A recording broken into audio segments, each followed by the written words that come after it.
ഒരു അടിപൊളി ഡിഷാണ് ഇത്. കപ്പയാണ്. ഇങ്ങനൊരു കപ്പ നിങ്ങൾ ആരും കഴിച്ചു കാണത്തില്ല. അത്ര ടേസ്റ്റാണ്, ഹെൽത്തിയാണ്. ഇത് ഉണ്ടാക്കുന്നത് എങ്ങനെയാണെന്നുള്ളത് നമുക്കൊന്ന് കാണാം.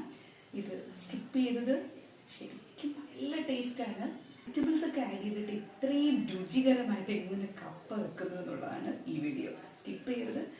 അടിപൊളി ടേസ്റ്റ് ആട്ടോ. ഒരു കറി പോലും ഇല്ലാതെ നമുക്ക് കഴിക്കാം. എങ്ങനെ വെജിറ്റബിൾ കപ്പപ്പുഴുക്ക് ഉണ്ടാക്കുന്നത് എങ്ങനെയാണെന്ന് നോക്കാം. അതിന് വേണ്ടുന്ന ഇൻഗ്രീഡിയൻസ്: ബീട്രൂട്ട്, തക്കാളി, ഇഞ്ചി, കറിവേപ്പില, പച്ചമുളക്, വലിയ ഉള്ളി, തേങ്ങ, ഉപ്പ്, വെളിച്ചെണ്ണ.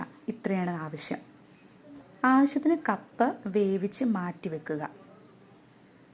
ഒരു പാൻ എടുത്തിട്ട് അതിലേക്ക് വെളിച്ചെണ്ണ ഒഴിക്കുക. വെളിച്ചെണ്ണ ഒഴിച്ചതിന് ശേഷം ഈ പറയുന്ന സാധനങ്ങളെല്ലാം കൂടെ ഇട്ട് വഴറ്റുക. വെന്ത് മാറ്റി വെച്ച കപ്പ ഇതിലേക്ക് ഇടുക. ഇതിലേക്ക് ഇട്ടതിന് ശേഷം ഫൈനലി തേങ്ങ വിതറുക. തേങ്ങ വിതറി കഴിഞ്ഞതിന് ശേഷം ഇത് നന്നായിട്ട് ഇളക്കി എടുക്കുക. ചൂടോടെ സെർവ് ചെയ്യാം. വളരെ നല്ല ടേസ്റ്റാണ്, ഹെൽത്തിയാണ്.